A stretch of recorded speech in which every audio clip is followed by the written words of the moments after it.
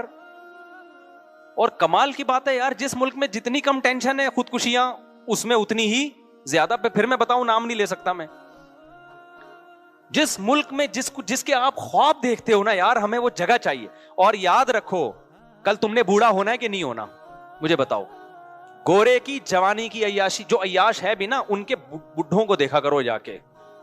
کل ہی وہ میں ولاگ بنا رہا تھا نا, مرغے انڈے پہ مرغیاں بیٹھی ہوئی دکھا رہا تھا میں ولاگ میں. تو ایک شخص نے کہا کہ میں ایتھیسٹ تھا, تو آپ کے بیان سن کے میں ایتھیزم سے توبہ کر لی, اور کہہ رہے میں نے گوروں کا دیکھا ہے وہاں جو ایتھیسٹ لوگ ہیں نا اپنے بوڑھے ماں باپ کے ساتھ بہت ہی برا سلوک کرتے ہیں. جو ایتھیسٹ لوگ ہیں اپنے ماں باپ کے ساتھ بولو بہت برا, کیونکہ خدا تو ہے نہیں. اب وہ ظاہر ہے اس قربانی کا جذبہ کہاں پیدا ہوگا ان بوڑھے ماں باپ کے لیے. کہیں گے یار تم نے عیاشی کر لی, بڈھے ہو گئے, اب ہمیں عیاشی کرنے دو. کہہ رہے میں نے جو بھیانک انجام دیکھا تو میں پلٹ گیا.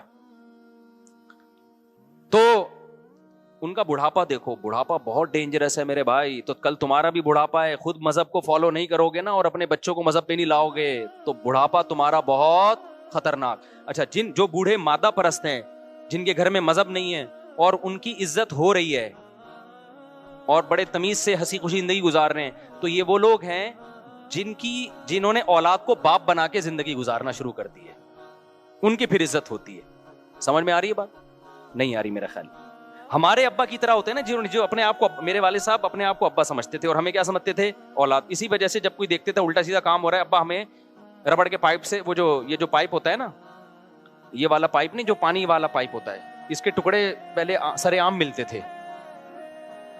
اس کے ٹکڑے جو تھے نا سستے ریٹ پہ بھی مل جاتے تھے اور مفت میں بھی مل جاتے تھے. تو ہمارے ابا کو کہیں باہر گلی میں نظر آ جاتا تو احتیاطاً گھر میں اٹھا کے لے آتے تھے ابا ہمارے, کہ کسی بچے نے اگر کوئی الٹی سیدھی حرکت کی سمجھانے. ایسے ہمارے ابا سخت مزاج نہیں تھے کہ مار پیٹ کرتے ہوں, لیکن بوقت ضرورت یہ بتانے کے لیے کہ ابا کون ہے, میں ہوں.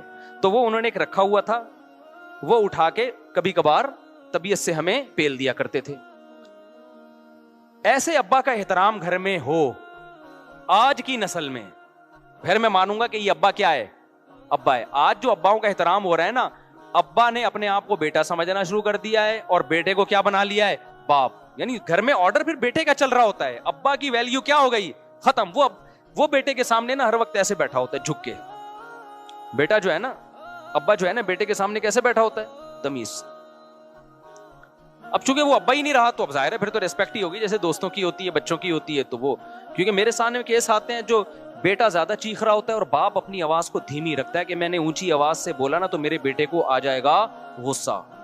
میں وہیں سمجھ جاتا ہوں اس گھر میں باپ بعد میں پیدا ہوا ہے, بیٹا پہلے پیدا ہو گیا. سسٹم کیا ہو گیا ہے, ڈاروین کے نظریہ ترقی کرتے کرتے نا اب اتنی ہو گئی ہے کہ ابا پہلے. اور یہ حدیث سے بھی ثابت ہے, انتلد الامۃ ربتہا, آپ صلی اللہ علیہ وسلم نے فرمایا قرب قیامت کی علامت یہ ہے کہ باندی اپنے آقا کو جنے گی. کیا مطلب, باپ اپنے بیٹے کو جنے گا, باپ جو ہے اپنے باپ کو جنے گا اور ماں اپنی ماں کو جنے گی. بیٹیاں ماؤں پہ حکومت کریں گی, بیٹے باپوں پہ, بہویں ساسوں پہ حکومت کریں گی.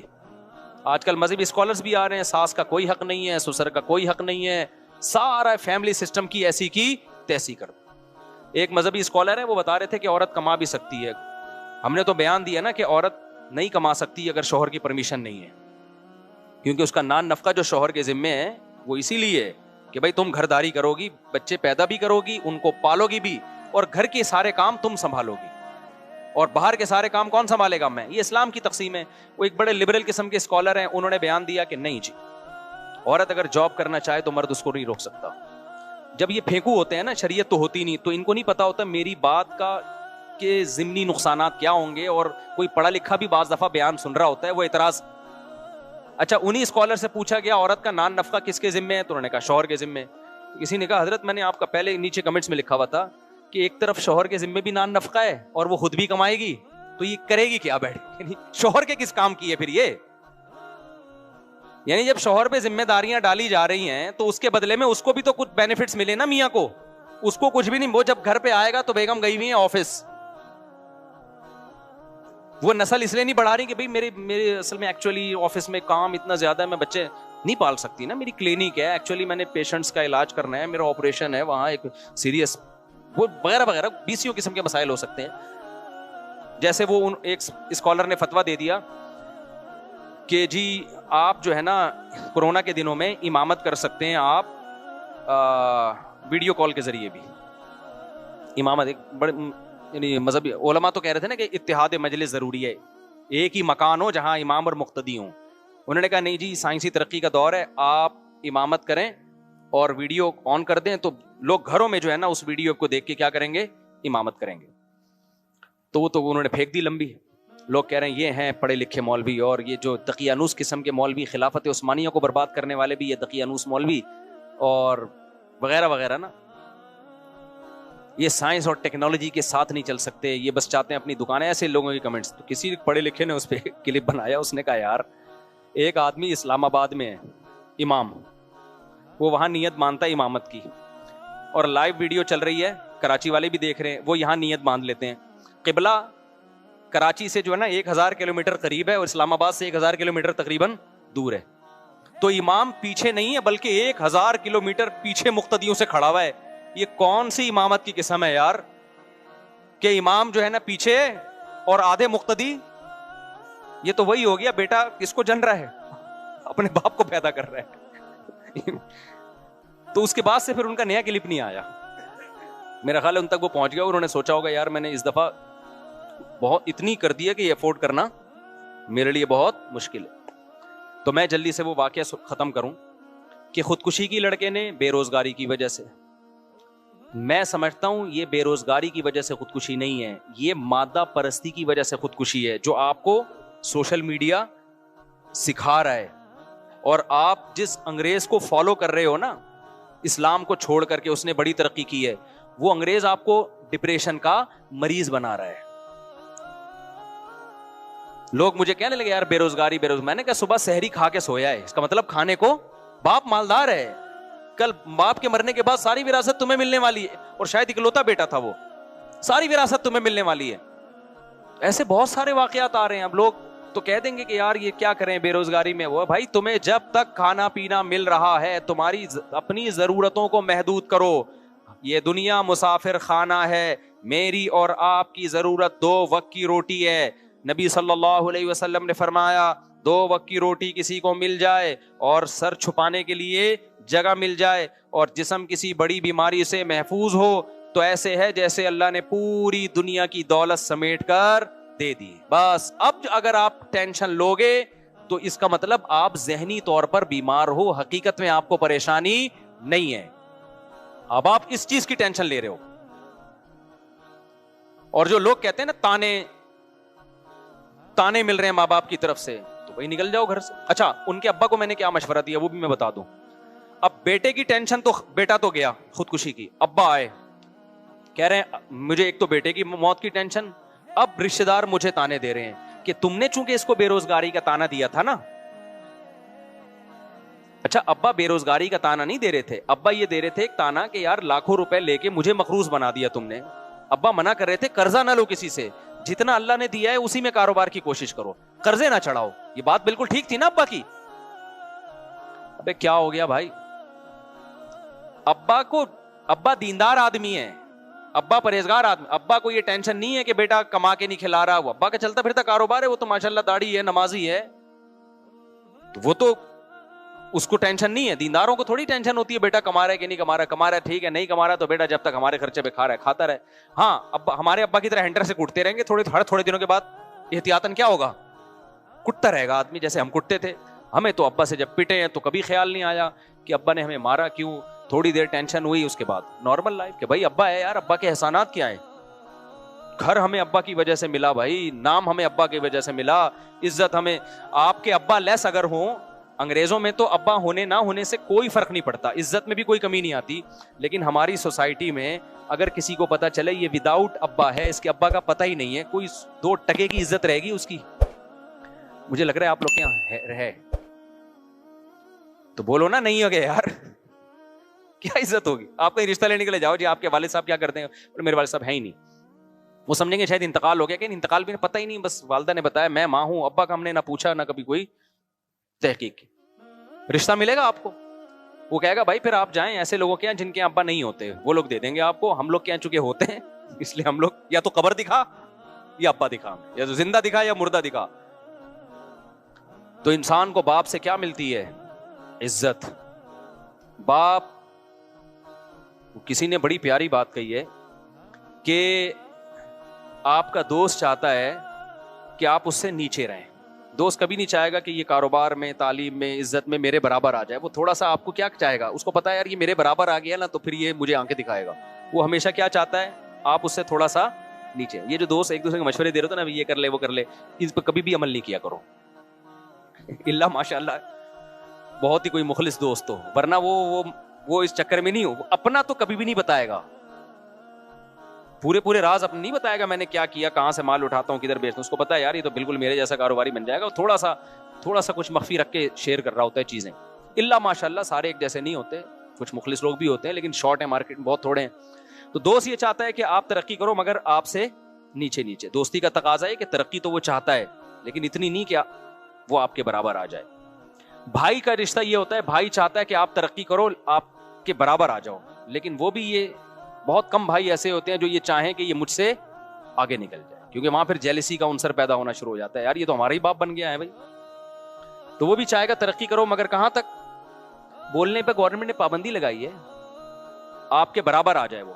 لیکن باپ پتہ ہے کیا چاہتا ہے, باپ کی ہمیشہ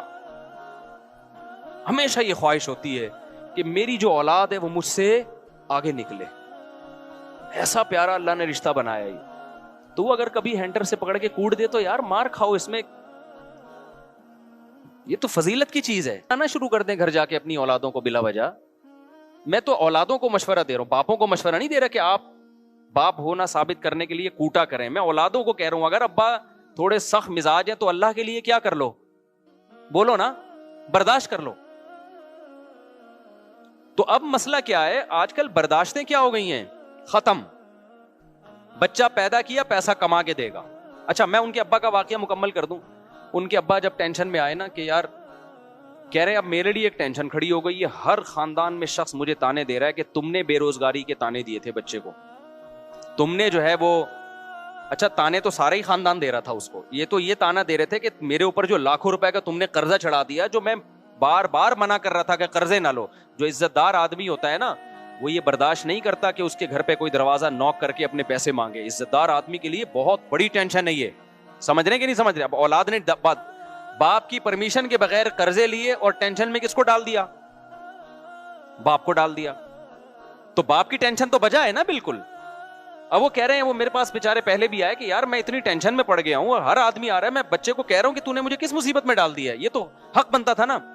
اب بچے نے کیا کیا, جا کے خودکشی کر لی. اب سارا خاندان ان کو تانے دے رہا ہے کہ دیکھو تم نے اس کو قرضوں کا تانا دیا, تمہاری وجہ سے خودکشی. اب یہ ایک تو بچے کا غم, اولاد سے بہرحال انسان کو فطری محبت ہوتی ہے. اتنی بیچاروں نے دعائیں کی مغفرت کے لیے, میرے پاس بھی آئے. تو میرے پاس اب پھر دوبارہ جب دوسری دفعہ آئے نا, آنکھیں اندر گئی ہوئی, حلقے پڑے ہوئے ان کے, رو کے حال خراب, اور کہہ رہے اب میں ایک نئی ٹینشن میں جا رہا ہوں. میری بیوی مجھے ٹینشن دے رہی ہے, میرے گھر والے مجھے ٹینشن دے رہے ہیں کہ تمہاری وجہ سے بچے نے خودکشی کی ہے. کیا حل ہے حضرت؟ میں نے کہا پہلی بات تو یہ کہ آپ ذرہ برابر بھی مجرم نہیں ہیں, کیونکہ جرم کا احساس انسان کو ڈپریشن میں لے کے جاتا ہے. اور میں نے کہا اگر آپ سے غلطی بھی ہوئی ہے نا, اس کا بھی اسلام نے حل دیا. بھائی اسلام کے پاس سب چیزوں کا حل موجود ہے. میں نے کہا کتنے بڑے سے بڑا جرم ہوا, میں نے کہا زیادہ زیادہ یوں ہم کہیں گے کہ یہ قتل آپ کے کھاتے میں ڈال دیں، ہم یہی کہیں گے نا کہ آپ نے مارا ہے. میں نے کہا اس کا بھی اسلام نے حل کیا بتایا؟ 2 رکعت پڑھ کے اللہ سے کیا کرو. صحیح بخاری کی حدیث ہے، ایک شخص نے 99 انسانوں کو قتل کیا تھا.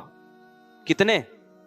ایسا نہیں کہ ان کو ٹینشن دی، بے روزگاری کا تانا دیا، پھر وہ کھمبے سے جا کے چپکے، خود ٹھا کر کے مارا ان کو. یار تم لوگ کو بات سمجھ میں نہیں آتی. دیکھو قتل 2 طرح کے ہوتے ہیں. ایک ہے آپ قتل کا ذریعہ بنے ہیں، ایک ہے قتل کیا ہے آپ نے. پھر ذریعے کی بھی 2 قسمیں ہیں، ایک ہے مضبوط ذریعہ بنے ہیں، ایک ہے بہت کمزور ذریعہ بنے ہیں. اس کو فقہ کی اصطلاح میں کہتے ہیں فعل فاعل مختار. فعل فاعل مختار کیا مطلب؟ ایک بندہ ہے، آپ نے اس کی کنپٹی پہ گولی رکھ کے ٹھا کر کے مار دیا، وہ مر گیا. اس قتل پہ کیا ہے؟ شریعت کیا کہتی ہے؟ آپ کو بھی ٹھا کر کے مارا جائے گا، کیونکہ خود سے آپ نے یہ عمل کیا ہے. آئی بات سمجھ میں؟ ایک ہے آپ نے کسی کو ترغیب دی کہ تو فلاں بندے کو مار دے، جا کے بہت ثواب ملے گا تجھے. ترغیب دی، میں تجھے اتنے پیسے دوں گا. وہ گیا، اس نے ٹھا کر کے بندہ مار دیا، تو وہ لٹکے گا. آپ قصاصاً قتل نہیں کیے جاؤ گے. کیوں؟ اس لیے کہ آپ نے جو ترغیب دی ہے نا، آپ نے اس کو مجبور تھوڑی کیا ہے. قاتل کو، قاتل نے بالکل اپنے اختیار سے مقتول کو قتل کیا ہے. اس میں آپ کی کوئی زبردستی نہیں، صرف موٹیویشن تھی آپ کی. تو موٹیویشن بھی جرم ہے. قتل نفس کا گناہ تو آپ کو ملے گا، لیکن دنیا میں اسلامی قانون میں یہ اس سے کم درجے کا جرم ہے کہ ایک آدمی ڈائریکٹ جا کے قتل کر رہا ہے اور ایک دوسرے کو قتل کرنے کی ترغیب. تو دنیاوی احکام میں یہ کم درجے کا جرم ہے. پوری دنیا میں اس پہ آپ کو لٹکایا نہیں جائے گا کہ جی ترغیب اس نے دی تھی. ہاں قیامت کے دن تو آپ کو بھی قتل کا گناہ ملے گا. قیامت کے جو اصول ہیں وہ تو کچھ اور ہے نا، لیکن دنیا کے اصول کیا ہیں؟ بولو، کچھ اور ہے. تو ترغیب کا تو گناہ ملے گا. اس پہ آپ کو عدالت چترول بھی لگا سکتی ہے، قید بھی کر سکتی ہے، سزا دے کے پھر چھوڑ دے گی، کیونکہ آپ نے بھائی اس کو صرف موٹیویشن کی ہے نا. کرنے والا کون ہے؟ وہ بندہ ہے. آئی بات سمجھ میں؟ تیسری صورت کیا بنتی ہے؟ ایک بندہ تھا، آپ چاہتے تھے اس کو مارا جائے. آپ نے قاتل کو کہا تو جا کے مار دے، اور میں نے اس کو پیچھے سے پکڑ کے رکھوں گا، باندھ کے رکھوں گا، تو اس کے سر پہ گولی مار دینا. مارنے والا کون ہے؟ قاتل. آپ کون ہو؟ پکڑنے والے. اب آپ بھی مباشر کہلاؤ گے. اب دونوں کو لٹکایا جائے گا، اس لیے کہ دونوں قتل میں پریکٹیکلی شریک ہیں. آئی بات سمجھ میں؟ ایک صورت کیا ہے؟ آپ نے کسی کو جا کے کہا،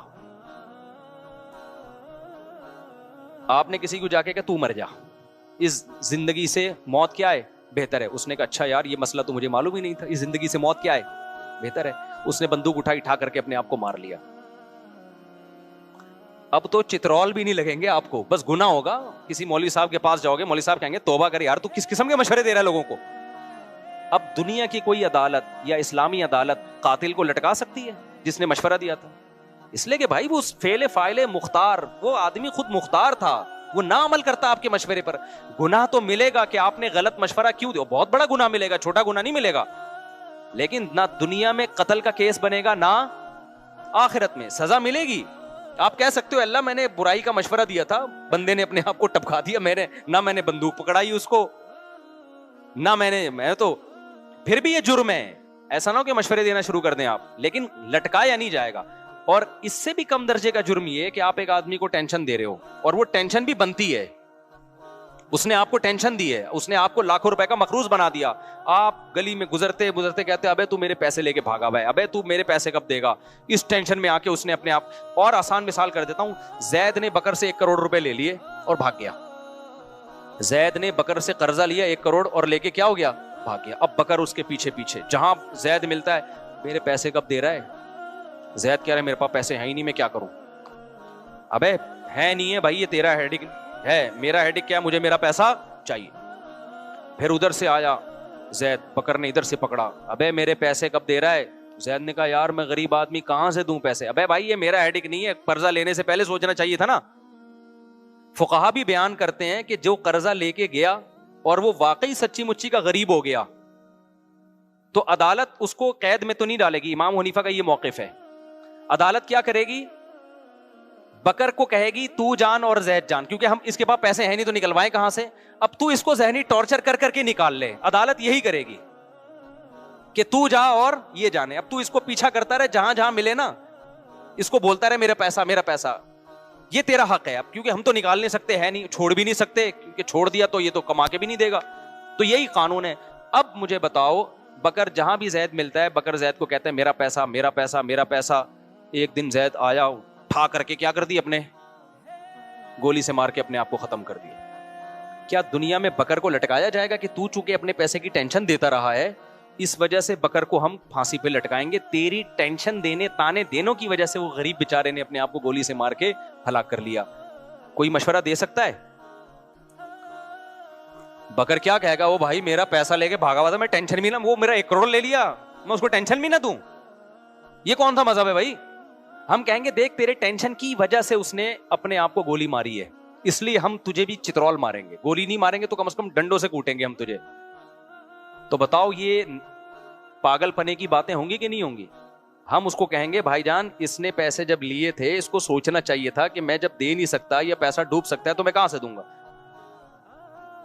تو اب اس نے اگر اپنے آپ کو گولی ماری ہے تو یہ اس کا اپنا عمل ہے, اس گولی میں اس کا کوئی اختیار نہیں ہے, لہذا یہ گنہگار نہیں. تو میں نے ان کے ابا کو یہ بات سمجھائی, میں نے کہا نہ آپ نے اپنے بیٹے کے کنپٹی پہ رکھ کے گولی ماری, صحیح ہے نا, نہ آپ نے اگر اپنے بیٹے کو تانے دیے تو کسی ناجائز بات پہ تانا نہیں دیا کہ بلا وجہ اس کو تانا دے رہے ہو کہ تو 4 شادیاں کیوں کر کے بیٹھ گیا, اپنے خرچے پہ تو نے 4 شادیاں کی, لہذا اتنے تانے دیے کہ آج ایک اطلاع آئی کہ ایک آدمی نے 2 شادیاں کی, آج ہی کی میسج آیا, اور اتنے لوگوں نے تانے دیے اس نے اپنے آپ کو خودکشی کر کے ہلاک کر دیا.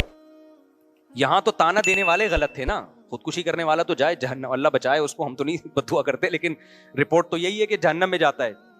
دنیا میں بھی جہنم 2 بیویاں, اور آخرت میں بھی کیا ہے, آخرت بھی جہنم ہے. یہ تو قابل ترس آدمی معلوم ہوتا ہے. تو لیکن ایسے موقع پہ تانے دینے والوں نے غلط کیا نا, تو وہاں تو تانا دینے والوں کی برائی کی جائے گی. یار ایک جائز کام پہ تم کیوں تانا دے رہے ہو؟ تو میں نے ان کے ابا کو کہا کہ میں نے کہا دیکھو آپ نے ایک تو ناجائز بات پہ تانا دیا, ناجائز بات پہ تانا نہیں دیا. اس نے آپ کی پرمیشن کے بغیر کروڑوں روپے کا قرضہ اپنے اوپر چڑھا کے آپ کو بھی ٹینشن, کیونکہ قرضے والے نہیں دیکھتے کہ بیٹے نے لیا کہ باپ نے, وہ تو باپ کو بھی پکڑتے ہیں جا کے, اور عزت دار آدمی کے لیے بڑی ٹینشن ہوتی ہے. میں نے کہا پھر بھی اگر آپ سمجھتے ہو کہ آپ سے اس میں زیادتی ہوئی, گناہ ہوا, تو ہر گناہ کا حل کیا ہے؟ بولو نا, توبہ ہے. حدیث میں آتا ہے ایک شخص نے 100 انسانوں کو قتل کیا تو عالم کے پاس آیا, عالم نے کہا کہ من یحول بینہ و بین التوبہ, اس نے کہا کیا میری توبہ قبول ہوگی؟ عالم نے کہا کیوں نہیں قبول ہوگی. اس نے توبہ کی اور اللہ نے اس کو جنت میں بھیج دیا. میں نے کہا یہ وہ 100 وہ تھے جن کو اس شخص نے بلا وجہ قتل کیا ہے صرف پیسوں کی لالچ میں. جب اس کی توبہ قبول ہو رہی ہے یار, تو تم نے تو اپنے بیٹے کو بندوق سے مارا بھی نہیں ہے, پہلی بات. نہ کسی کو کہا کہ جا کے بیٹے کو مارو, یہ اور کم درجے کا جرم. نہ کوئی ایسا کام کیا کہ بچے کو بندوق لا کے پکڑائی ہو کہ تو اپنے آپ کو مار دے, یہ بھی نہیں کیا. پھر ناجائز بات پہ تانا بھی نہیں دیا, جائز بات پہ تانا نہیں دیا کہ اس نے کوئی جائز کام کیا ہو یا اچھا کام کیا ہو, 4 شادیاں کر کے بیٹھا اور آپ نے تانے دے دے کے مار دیا اس کو, ایسا بھی نہیں کیا. ایسے کام پہ تانا دیا جس پہ تانا بنتا بھی ہے, آپ کو مصیبت میں ڈالا اس نے. پھر بھی اگر آپ سمجھتے ہو کہ جرم ہوا ہے, تو میرے بھائی 100 انسانوں کو اپنے ہاتھ سے قتل کرنے والے کی توبہ جب 2 رکعت پڑھ کے قبول ہو سکتی ہے تو آپ کی کیوں نہیں ہو سکتی؟ تو میں نے کہا 2 رکعت پڑھ کے اللہ سے ایک دفعہ گڑ گڑا کے معافی مانگ لو, اے اللہ اگر اس میں مجھ سے زیادتی ہوئی ہے تو تو مجھے معاف کر دے, اور اس کی اور کوئی کفارہ نہیں ہے. اس کا قتل کا تو کفارہ ہے نا, قصاصاً اپنے آپ کو پیش کرو, اس کا کوئی کفارہ نہیں ہے. تو میں نے کہا پھر یہ تسلی رکھ لو کہ اب آپ کا جرم کیا ہو گیا ہے, معاف.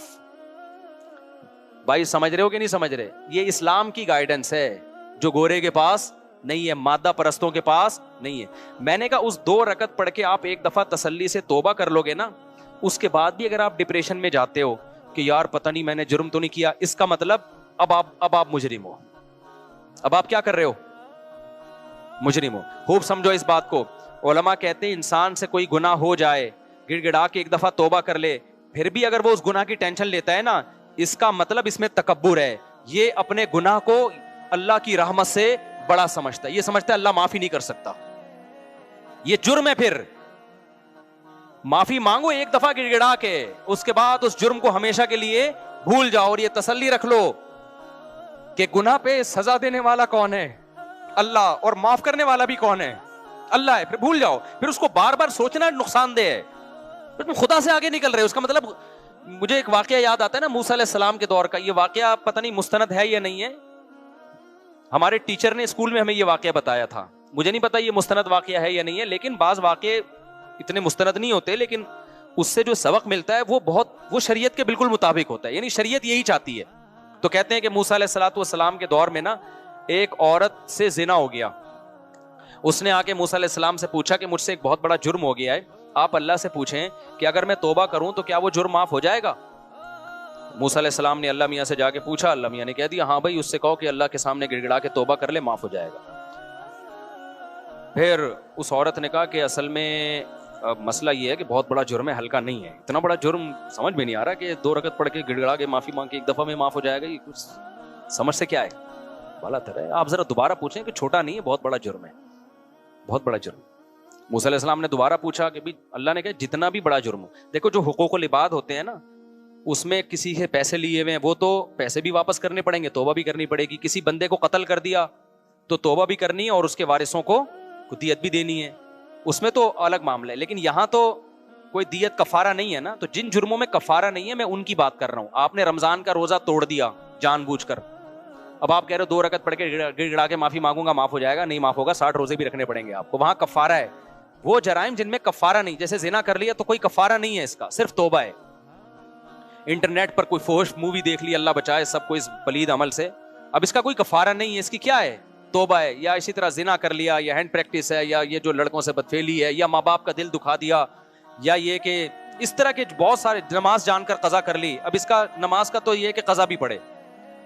تو میں ان جرموں کی بات کر رہا ہوں جن میں شریعت کی طرف سے کفارہ نہیں ہے. قسم توڑ دی, یہ جرم ہے, تو توبہ بھی کرنی پڑے گی اور قسم کا کفارہ بھی دینا پڑے گا. لیکن وہ جرائم جن میں کفارہ نہیں ہے, آپ کہہ سکتے ہیں جس نے 100 انسانوں کو قتل کیا تھا اس نے صرف توبہ کی ہے, تو وجہ اس کی یہ تھی کہ اس نے جو صرف توبہ, اس لیے توبہ سے قبول ہو گیا کہ وہ غریب آدمی تھا, اس کے پاس ان لوگوں کی دیت دینے کے 100 آدمیوں کو کہاں سے جا کے دیت دیتا. وہ ہمارے پاس بھی بعض دفعہ کوئی قاتل آتا ہے, کہتے ہیں میں نے قتل کیا لیکن میں بہت رویا ہوں اللہ کے سامنے, اب میں کیا کروں. تو میں کہتا ہوں یار جن کا قتل کیا ہے نا ان کی کوئی دیت باندھ دو کسی طرح, ہدیے کے نام پہ نا کچھ اتنے اماؤنٹ بنتا ہے حسب توفیق, ہر مہینے ہدیے کے نام پہ کسی بھی طریقے سے یہ دینا پڑے گا آپ کو. تو اگر نہیں ہے تو پھر ظاہر ہے جب آ جائیں تو پھر دے دینا. تو جن گناہوں کا کفارہ نہیں ہے میں ان کی بات کر رہا ہوں. اب کیا ہے کہ وہ موسیٰ علیہ السلام کے پاس گئی, اس نے کہا کہ موسیٰ آپ نے اللہ سے پوچھا گناہ معاف ہو جائے گا. ایکچولی وہ چھوٹا گناہ اس زمانے کا ایکچولی جو بھی بنتا ہوگا اس عبرانی زبان میں, آپ کہیں گے انگلش تو آتی نہیں تھی نا اس کو. تو موسیٰ علیہ السلام نے پھر اللہ سے پوچھا, اللہ میاں نے کہا جتنا بھی بڑا ہو, میری ظاہر ہے میری رحمت سے بڑا تھوڑی ہے, معاف کر دوں گا اگر آئندہ کے لیے ارادہ کرے کہ نہیں کرے گی وہ یہ گناہ. پھر وہ آئے 3-4 دفعہ جب ہو گیا نا, پھر اس عورت نے کہا بھائی میں نے زنا کیا ہے, اتنا بڑا گناہ کیسے معاف ہو جائے گا. تو موسیٰ علیہ السلام نے اللہ سے جا کے پوچھا, اللہ نے کہا اب نہیں ہوگا, اب معاف نہیں ہوگا. اس لیے کہ جس کو خود میری رحمت پہ یقین نہیں ہے, موسیٰ کلیم اللہ بار بار بتا رہے ہیں کہ جتنا بڑا جرم بھی ہو اللہ معاف کر دیتا ہے, تو جس کو خود میری معافی پہ اشکال ہو رہا ہے کہ یہ تو نہیں ہونا چاہیے معاف, بھائی یہ تو غلط کر رہا ہے اللہ تعالیٰ. یعنی اس کا مطلب تو یہی ہوا نا کہ اللہ کو ہم سے پوچھ کے قوانین بنانے چاہیے کہ کوئی قابل معافی ہے اور پوری جائیدادیں ہڑپ کر گیا تو یہ تو معاف نہیں ہونا چاہیے, یہ تو سزا ملنی چاہیے. بندہ مار دیا, یہ کر دیا, وہ کر دیا, تو زنا کر لیا, یہ تو نہیں ہونا چاہیے بھائی معاف. تو کہتے ہیں موسیٰ علیہ السلام کو اللہ نے کہا کہ اس سے بولو اب معاف نہیں ہوگا. کیوں بھائی, تجھے ایک دفعہ بتا دیا, تو اللہ سے آگے کیوں نکل رہے ہو. تو خوب سمجھ لو, میں نے ان کے باپ سے یہ کہا کہ اگر آپ سے جرم بھی ہوا ہے نا, آپ نے تانوں میں زیادتی کر لی تھی, تو آپ توبہ کریں اللہ تعالیٰ سے, اور یہ یقین رکھیں کہ توبہ کرنے سے ہر جرم کیا ہو جاتا ہے, معاف. اس کے بعد بھی آپ کو ٹینشن ہو رہی ہے, پتہ نہیں میرا آخرت میں کیا بنے گا, پتہ نہیں میں مجرم ہوں. تو میں نے کہا پھر واقعی آپ مجرم ہو, پھر کیا ہو, پھر یہ ٹینشن آپ کی بنائی ہوئی. ایک دفعہ گڑ گڑا کے توبہ کرو اور اس کو ہمیشہ کے لیے بھول جاؤ, اور تقدیر پر عقیدہ رکھو کہ یہی موت کا وقت تھا, اسی دن مرنا تھا, بس جو ہونا تھا کیا ہو گیا, ہو گیا, دیٹس آل, آگے زندگی گزارو. کہہ رہے ہیں ٹھیک ہے میں یہ کام کر لوں گا, اللہ کی طرف سے تو مجھے تسلی ہو جائے گی, پبلک کا کیا کروں میں, بیگم تو تانے دے گی نا, دے رہی ہے, تو نے میرا گھر میں مسلسل چک چک ہے. میں نے کہا اس کا ایک بہترین حل, بہترین, اسی وقت میرے ذہن میں آیا, میں نے پارسل کر دیا. میں نے کہا بہترین حل, میں نے کہا دیکھو بیگم سے کہو اور اپنے رشتہ داروں سے کہو, دیکھو میں نے بیٹے کو تانے دیے اور آپ کا خیال ہے غلط تانے دیے, نہیں دینے چاہیے تھے, تو لیکن اس تانوں کے نتیجے میں بیٹے نے کیا کیا؟ خودکشی کر لی. میں تانے نہ دیتا تو خودکشی نہ کرتا. اب آپ مجھے تانے دے رہے ہو, صحیح ہے نا؟ تو ایسا ہے کہ میں بھی ٹینشن میں ہوں, جو ٹینشن میں بیٹا تھا, تو اب مجھے ڈبل ٹینشن ہے, ایک تانے کی ٹینشن اور ایک بیٹے کی دنیا سے جانے کی ٹینشن. بیٹے کو ایک ٹینشن تھی خالی تانے کی, یہ ٹینشن نہیں تھی کہ اس کی وجہ سے کوئی دنیا سے چلا گیا. مجھے کتنی ٹینشن ہے, ایک تو بیٹے کے جانے کا غم اور ایک یہ غم کہ آپ مجھے اس کے تانے دے رہے ہو, تو میری خودکشی اس سے زیادہ بنتی ہے, میرا رائٹ ہے. میں نے کہا پہلے عزم کرو, خودکشی کرنی نہیں ہے, ایسا نہ ہو کہ لٹک جائے کل پھر میں ٹینشن میں چلا جاؤں کہ یار میری وجہ سے گیا. میں نے کہا یہ تو سوال ہی پیدا نہیں ہوتا, خودکشی تو ہے ہی نہیں. لیکن ان کو بتانے کے لیے کہ جب دو تانے, اس کو ایک قسم کا تانا ملا, ٹینشن ہوئی تو اس نے خودکشی کی. اب ایک ٹینشن مجھے بیٹے کے جانے کی اور ایک آپ کے کہ تیری وجہ سے گیا ہے. تو ایسا ہے کہ ٹینشن کی وجہ سے بندہ خودکشی کرتا ہے نا, تو ٹینشن کی وجہ سے پھر میرا بھی حق بنتا ہے. تو ایسا ہے کہ کل صبح میں جا رہا ہوں اور گھر والے پوچھیں گے واپس کب آئیں گے, تو بولے اب میں اخبار میں ہو سکتا ہے اب میں کس میں آؤں, اخبار میں آؤں. کراچی میں ایسا ہوتا ہے, بندہ صبح جاتا ہے بائک پہ, آتا کس میں, اخبار میں. اخبار میں آتا ہے کہ ایک صاحب صبح 8 بجے گھر سے نکلے تھے اور اب فلاں جگہ اللہ بچائے ان کی لاش ملی. تو میں نے کہا ان کو آپ کہہ دو کہ جو تمہارے خیال میں نے بیٹے کے ساتھ کیا وہ تم میرے ساتھ کر رہے ہو, تو پھر میرا بھی حق بنتا ہے کہ میں بھی کسی کھمبے سے جا کے چپک جاؤں. میں نے کہا یہ کہو اور صبح گھر سے نکل جاؤ. میں نے کہا بیٹے کے جانے سے تو معاشی لحاظ سے کوئی نقصان نہیں ہوا, بلکہ بیچارہ وہ تو کما ہی نہیں رہا تھا. آپ کے جانے سے پورے گھر کی کیا ہو جائے گی, ایسی کی تیسی, وہ کمانے والا ہی ہے. گھر والے کتنا ظلم کرتے ہیں یار, ایک آدمی کے ٹکڑوں پہ تم پلتے ہو, وہ گیس بجلی کا بل وہ دے رہا ہے, گھر بنا کے اس نے دیا, اس کو سکون تو دو نا تم. وہ 4 دن کے لیے تمہیں گھر سے چھوڑ کے چلا جائے, تم روڈ پہ آ جاؤ گے, تم سارے خودکشیاں کرو گے. اگر غلطی ہوئی بھی ہے اس سے تو اس کے احسانات ان غلطیوں سے زیادہ ہیں. گھر کے سربراہوں کے ساتھ آج کل سلوک کیسا ہو رہا ہے مارکیٹ میں. میں نے کہا میرے بھائی اس کی خودکشی تو یہ چند دن میں بھول کے افورڈ کر لیں گے, تمہارا مارکیٹ سے شارٹ ہونا خاندان افورڈ نہیں کر سکتا, کیونکہ تمہاری وجہ سے کتنے لوگوں کو رسک مل رہا ہے, کما رہا ہے نا, ایک آدمی بزنس کر رہا ہے. میں نے کہا آپ نکل جاؤ اگلی فلائٹ سے چترال نکل جاؤ اور وہاں کسی پہاڑ پہ کھڑے ہو کر ویڈیو بناؤ. پھر مرنا نہیں, کہیں ایسا نہ ہو, مجھے بار بار اپنے بارے میں ڈرتا کہ یار یہ میرے کھاتے میں نہ آئے. ویڈیو بناؤ کہ بیگم میں نے اپنے بیٹے کو تانے دیے, وہ لٹک گیا, اب مجھے بھی تانے مل رہے ہیں, یہ کھائی اور یہ میں. اس کے بعد فون 1 گھنٹے کے لیے بند کر دو. تو میں نے کہا انشاءاللہ تھوڑی سی بھی غیرت ہوئی. ان کی بیگم تو ماشاءاللہ دیندار ہیں, نیک ہیں, وہ تو وقتی طور پر انسان کو ٹینشن ہوتی ہے تو وہ کرتا ہے, تو حل بھی تو اس کا ہمیں بتانا ہی پڑتا ہے نا. میں نے کہا انشاءاللہ فون آ جائے گا بھائی, 2 وقت سے گھر میں روٹی کا انتظام نہیں ہو رہا, مسائل کھڑے ہو رہے ہیں, ایک تو گیا دوسرا بھی جائے گا, ہم تو بالکل ہی لیس ہی ہو جائیں گے ہر چیز سے. تو کائنڈلی آپ تشریف لے آئیں. اور پھر بیگم کہے گی کسی نے میرے میاں کو تانا دیا نا, اس کی ایسی کی تیسی. تو اللہ کا شکر ہے وہ گئے ہیں, اس کے بعد سے اب تک ان کا کوئی نہ میسج آیا, یا تو اللہ نے کر چترال سے گر چکے ہوں گے یا سکون میں آ گئے ہوں گے. امید ہے سکون میں آ گئے ہوں گے انشاءاللہ. تو بس 2 منٹ میں بات ختم کر رہا ہوں میں. عشاء کے بعد انشاءاللہ تھوڑی دیر مسائل کا 10-15 منٹ سیشن ہوگا, جو بیٹھنا چاہے بیٹھ سکتا ہے, جانا چاہے جا سکتے ہیں. تو میں آپ کو یہ بتا رہا تھا میرے بھائی, ہر مسئلے کا حل کس کے پاس ہے, اسلام کے پاس ہے. ان لوگوں کے پاس, مادہ پرستوں کے پاس مسائل کا حل نہیں ہے, ان کے پاس مسائل بڑھانے کے طریقے بہت ہیں کہ جس سے سوسائٹی میں اور زیادہ مسائل بڑھ جائیں. تو یہ مسائل ختم نہیں ہو رہے. دنیا کو مسافر خانہ سمجھو بھائی, 2 وقت کی روٹی مل گئی ٹھیک ہے, نہیں ملی تو کیا ہے, محبت تھوڑی کرنی ہے, پیسہ کماؤ, اللہ نے تھوڑی منع کیا. صحابہ میں کتنے کروڑ پتی ارب پتی لوگ تھے, پیسہ نہیں ہے تو بھائی ہماری ضرورت کیا ہے یار, قبر میں ہم سب کے پاؤں لٹکے ہوئے ہیں, تھوڑے دن رہ گئے, آگے مرنا ہے, ختم. تو کیا ٹینشن لینی ان چیزوں کی. تو کوئی بے روزگار ہے, کوئی بڑی ٹینشن نہیں ہے. وہ جو ہمارا بہنوئی ہے نا, اور جو ہمارے بھانجوں کے ساتھ اس نے کیا, اس کا واقعہ یاد رکھو. بیٹا فیل ہو گیا, باپ نے کہا کوئی مسئلہ نہیں ہے, آخرت میں فیل نہیں ہونا چاہیے, دنیا میں چلتا ہے یار, کبھی کوئی فیل ہو جاتا ہے, کبھی کیا ہو جاتا ہے, پاس ہو جاتا ہے. چلو لائف کو کیا کرو, انجوائے کرو. اور اس سے جب بچے کو خوشی ملتی ہے نا تو اور پڑھتا ہے وہ. یہ پڑھائی ایسی نہیں ہے جو گن پوائنٹ پہ پڑھائی جا سکتی. ہمارے ابا نے جو ہمیں پیٹا ہے نا, وہ اس پہ کبھی نہیں پیٹا کہ امتحان میں نمبر کم کیوں آ گئے, اللہ کا بڑا. ہمارے ابا ہمیشہ اس پہ کوٹتے تھے, غلط لڑکوں میں تو نہیں بیٹھ رہا, غلط لڑکوں میں, چرسیوں ہیروئن جو ماحول خراب کر دیتا ہے. مجھے یاد ہے, بس ایک پٹنے کا واقعہ سنا کے اپنے بیان کو ختم کرتا ہوں. اب تو ہمیں یہ واقعہ سنانے میں بڑا مزہ آتا ہے.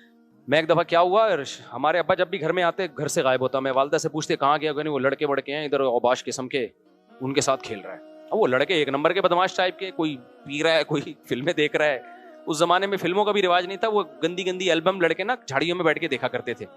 کوئی لڑکی کی تصویر مل گئی, اب جناب لڑکوں کا تو گروپ ہر ایک کو اچھا لگتا ہے, ہم بھی گھومنے پھرنے نکل جاتے تھے ٹائر لے کے نا, وہ روڈ لگا کے وہ چلا رہے ہیں, کبھی کیا کر رہے ہیں, مارم پیٹی کھیل رہے پتھر سے. کتنی خطرناک کھیل ہے یار, پتھروں سے مار رہے ہیں, یہ مارم پیٹی ہو رہا ہے. تو نتیجہ کیا نکلا, ابا ایک دن آئے 2 دن آئے, بھائی یہ کیا, والدہ نے کہا بھائی یہ میرا تو روب نہیں ہے, نہیں سمجھ رہا ہے. تو ایک دن کیا ہوا, ابا ذرا جلدی آ گئے. تو میں کھیل کے آ رہا تھا, میرے کپڑے پورے کالے ہو گئے تھے گرد و غبار سے, مٹی میں اتنا کھیلے ہم, کیچڑ جب بارش ہوتی تھی نا کیچڑ کے تھپیڑے اٹھا اٹھا کے مارتے تھے ایک دوسرے کو. میں جب آیا تو ابا بیٹھے ہوئے ہیں. ابا نے پوچھا بیٹا کہاں سے تشریف لا رہے ہیں؟ میں سمجھ گیا آج اچھی رپورٹ نہیں. تو ابا کے پاس پائپ تھا, وہ جو میں نے بتایا نا سستے ریٹ پہ مل جایا کرتا تھا اس زمانے میں, فری میں بھی ملتا تھا, وہ پائپ رکھا ہوا تھا. ابا نے پکڑ کے الحمدللہ طبیعت سے ہمیں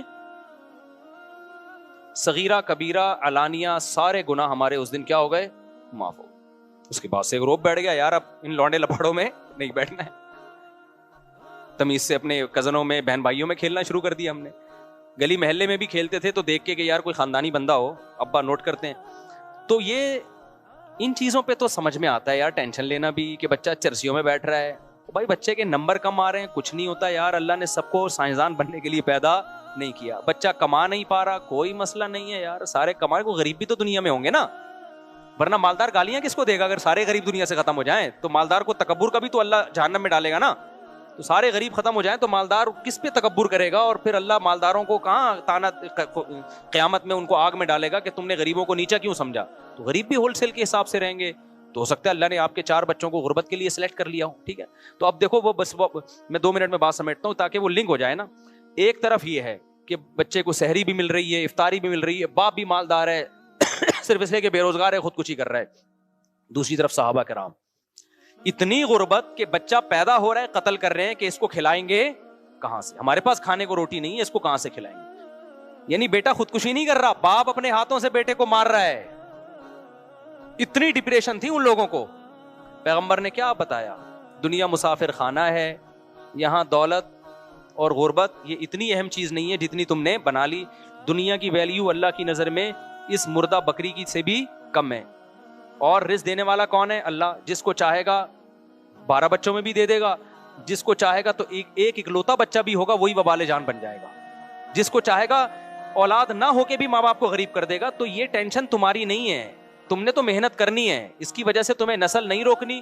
تزوج الودود الولود. عبداللہ بن مسعود کو نبی نے خطاب کر کے فرمایا کہ عبداللہ بن مسعود نہیں, ایک اور صحابی تھے, وہ غریب صحابی تھے, کہ ایسی عورت سے نکاح کرو جو اولاد بھی کثرت سے دے اور تم سے محبت بھی کرے. محبت ہوگی تو اولاد دے گی وہ تمہیں, ورنہ دے گی نہیں.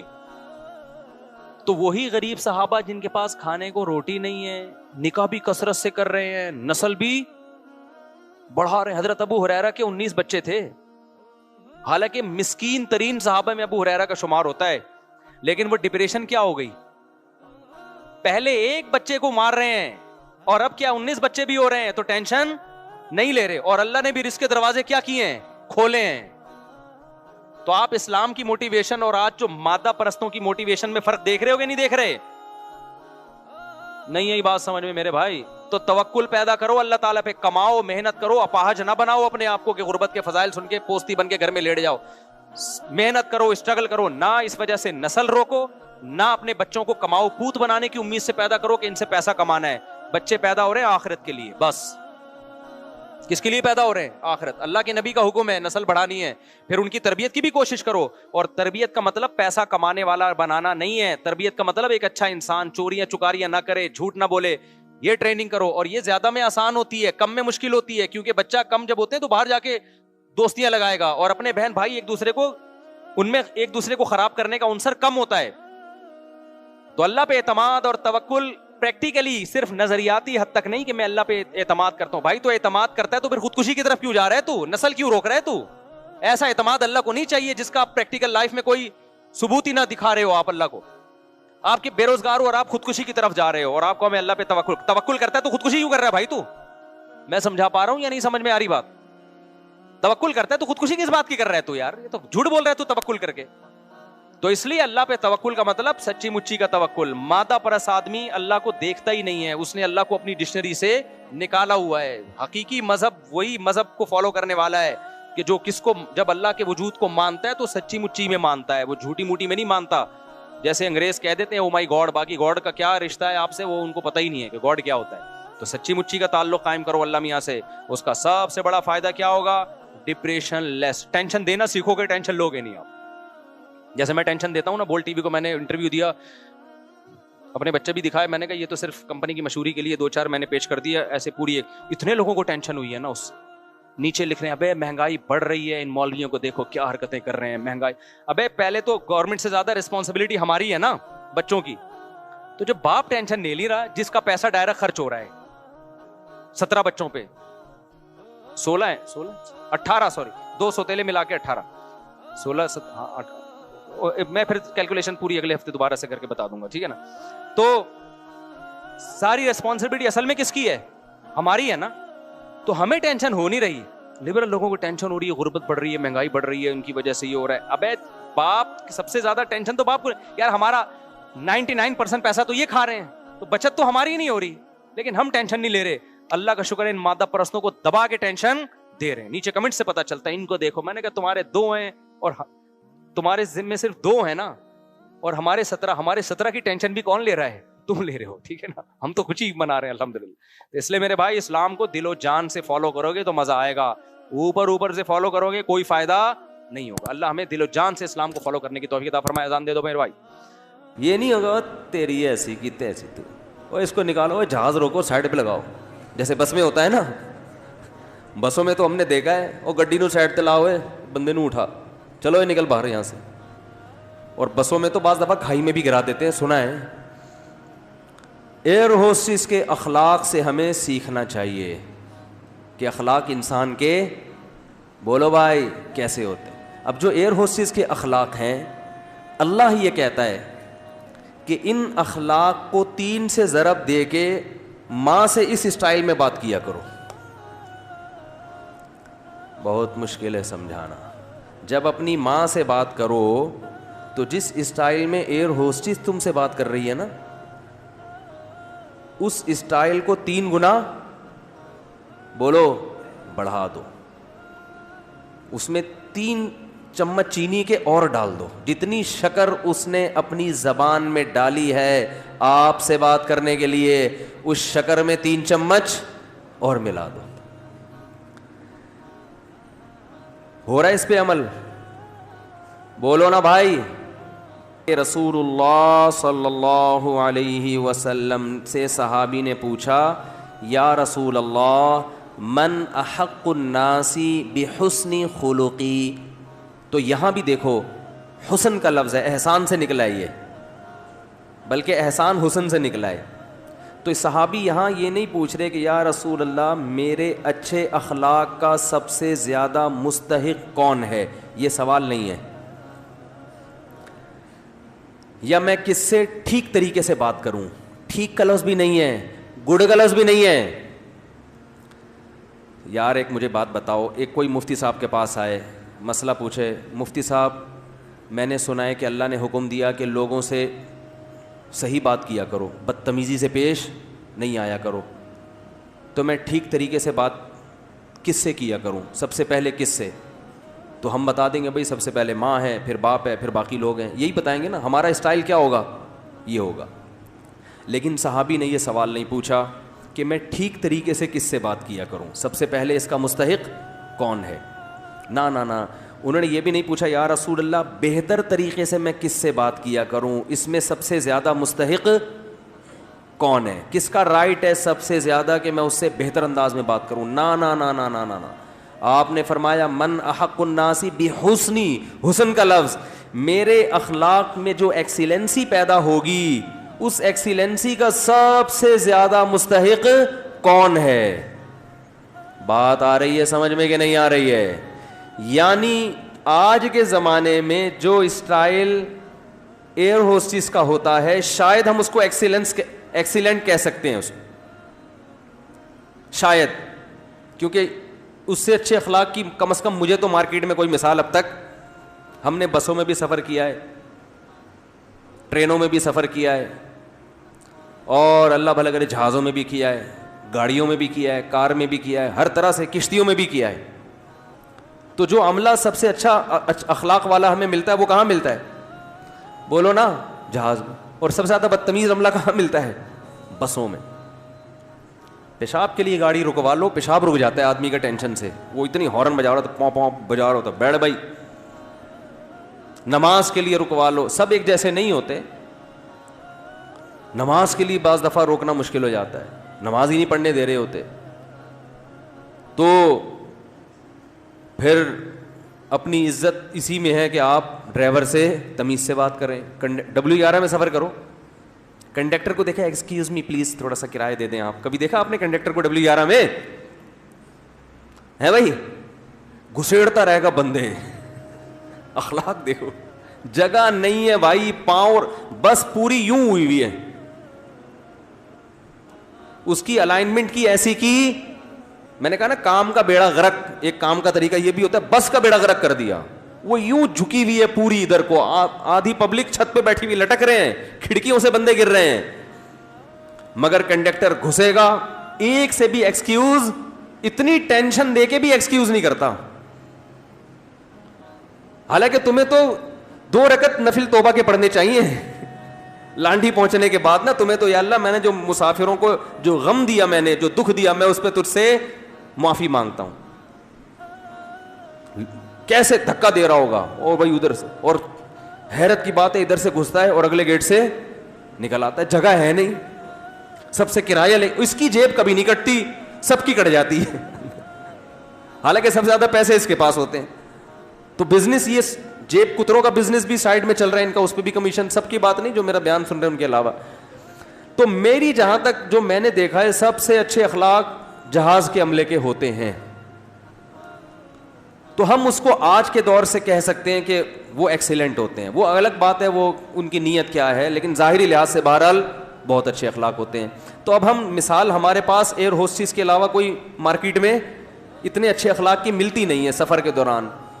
تو دنیا بھی ایک مسافر خانہ ہے. تو اب حدیث کا مطلب کیا ہوا؟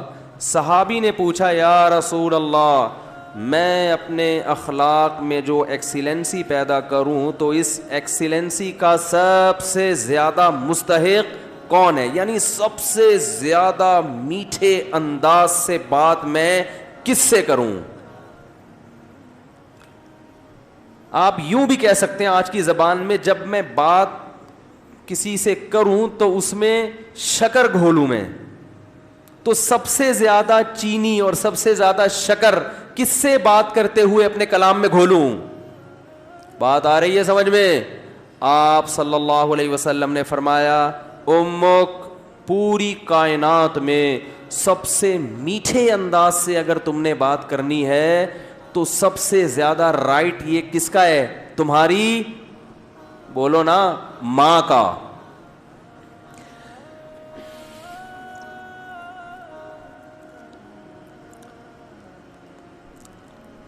صحابی نے عرض کیا, یا رسول اللہ, کیا انداز ہے؟ فرمایا, ثم من. ثم کا مطلب ہوتا ہے اس کے بعد, ثم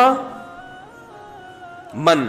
یا رسول اللہ, ماں کے بعد دوسرے نمبر پر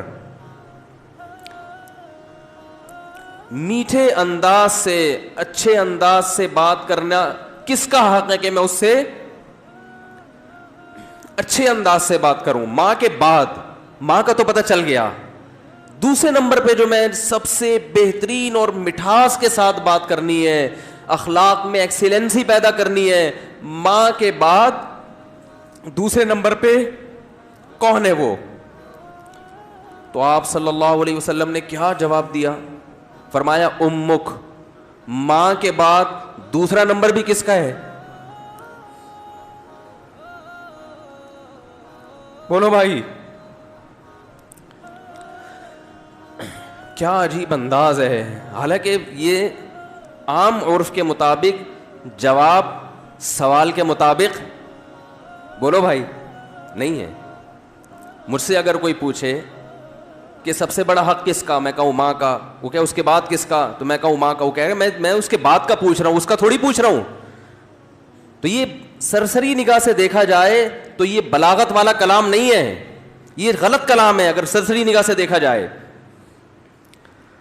کیونکہ ہم پوچھ رہے ہیں کہ اس کے بعد. ماں تو پتہ چل گیا, ماں کے بعد اس کے علاوہ بتائیں آپ. لیکن نبی دوبارہ کس کا نام لے رہے ہیں؟ یہ سرسری نظر میں یہ کلام بلیغ نہیں ہے, لیکن حقیقت میں یہ بلاغت کے اعلیٰ معیار پہ پہنچا ہوا کلام ہے.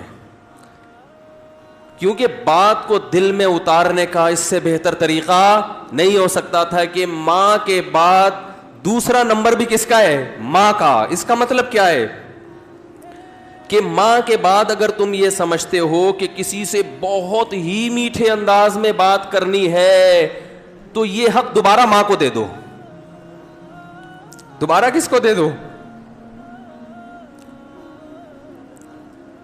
صحابی نے پھر پوچھا یا رسول اللہ ثم من. دیکھو صحابی کا انداز بھی کیا ہے, وہ چونکہ ان کو یہ تھا کہ مجھے ماں کے علاوہ اب چاہیے کہ کون ہے, اور نبی نے دوبارہ کس کا نام لے لیا؟ ماں کا. لہذا صحابی نے پھر اپنے سوال کو ریپیٹ کیا, کیونکہ وہ یہ سمجھتے تھے کہ مجھے میرے سوال کا جواب نہیں ملا. تو انہوں نے تیسری دفعہ پوچھا یا رسول اللہ ثم من. یا رسول اللہ تیسرے نمبر پہ کون ہے؟ تو آپ صلی اللہ علیہ وسلم نے فرمایا امک. تیسرے پہ بھی کون ہے؟ بولو بھائی. یہ ہیں ویمن رائٹس. یہ کیا ہے؟ یہ جو بے شرم لوگ حقوق نسواں اور عورتوں کے حقوق کے نام پہ الو بنا رہے ہیں نا, ان کی باتوں میں مت آیا کرو. ان کا مقصد صرف عورت کو کپڑوں سے آزاد کرنا ہے اور مرد کی دسترس سے آزاد کر کے مرد کے مقابلے میں لا کے مرد کا دشمن بنانا, تاکہ مرد عورت سے محبت کرنا چھوڑ دے, اس کا حق دینا چھوڑ دے. تمہیں اسلام نے عورت کے جو حقوق بیان کیے ہیں, اس کے بعد ہمیں کسی اور سے عورت کے حقوق کو سمجھنے کی ضرورت نہیں ہے. ہمیں کسی لبرل سے, کسی حکومت سے, کسی ویمن رائٹ سے, کسی سے ہمیں سمجھنے کی ضرورت نہیں ہے. ہمیں اسلام نے بتا دیا ہے کہ ماں کے روپ میں عورت کا کیا حق ہے, بیوی کے روپ میں عورت کا کیا حق ہے, کہ بیٹی کے روپ میں عورت کا کیا حق ہے, بہن کے روپ میں عورت کا کیا حق ہے. اور یہ جو لبرل لوگ ہیں یہ صرف گرل فرینڈ کے حقوق جانتے ہیں, گرل فرینڈ سسٹم معاشرے میں لانا چاہتے ہیں, تمہیں درندہ بنانا چاہتے ہیں, تمہیں زانی بنانا چاہتے ہیں, تمہیں بدکار بنانا چاہتے ہیں. ان کا کوئی فیملی سسٹم نہیں ہے. جو قوم نکاح کی قائل نہ ہو ان کے ہاں ماں بہن بیٹیاں ہوتی ہیں. ماں بہن بیٹی, بھابھی, چچی, خالہ, ممانی, مامی, پھپھی, یہ رشتے تو شادی بیاہ کے نتیجے میں وجود میں آتے ہیں. اولاد ہوتی ہے تو یہ رشتے وجود میں آتے ہیں. پھر ان رشتوں کا پاس رکھنے کا حکم دیا گیا ہے. جن قوموں میں ہاں رشتے ہی نہیں ہے تم ان سے سیکھ رہے ہو کہ عورت کے حقوق ہمیں بتاؤ. تو آپ صلی اللہ علیہ وسلم نے کیا فرمایا؟ تیسرے نمبر پہ کس کا حق ہے؟ بولو بھائی. ماں کا. پھر صحابی نے پوچھا ثم من. اس کے صحابی بھی پوچھتے جا رہے ہیں, دیکھو رک نہیں رہے, کیونکہ ان کے سوال کا جواب مل نہیں رہا کہ یا رسول اللہ آپ ماں کا تذکرہ ختم کریں گے تو پتہ چلے گا کہ ماں کے بعد کس کا حق ہے. تو آپ صلی اللہ علیہ وسلم نے ارشاد فرمایا ثم ابوک. چوتھے نمبر پہ کون ہے؟ باپ. پوری کائنات میں اگر آپ کسی سے نرم انداز سے بات کرتے ہیں, میٹھے لب و لہجے میں بات کرتے ہیں, بہت سے لوگ ہیں جن سے آپ بہت نرم انداز میں بات کرتے ہیں. اپنے باس سے آپ سر سر کہہ کے بات کرتے ہیں کہ نہیں کرتے؟ کبھی آپ نے دیکھا کہ اس نے تھوڑا سا سختی کی ہو, آپ نے آنکھیں ماتھے پہ رکھ لی ہوں؟ کبھی دیکھا آپ نے؟ ہے بھائی. مفتی طارق مسعود صاحب کے بیانات سننے کے لیے youtube.com/مفتی طارق مسعود کو سبسکرائب کریں, اور اگر آپ لائیو ویڈیو کو کبھی بھی مس نہیں کرنا چاہتے ہیں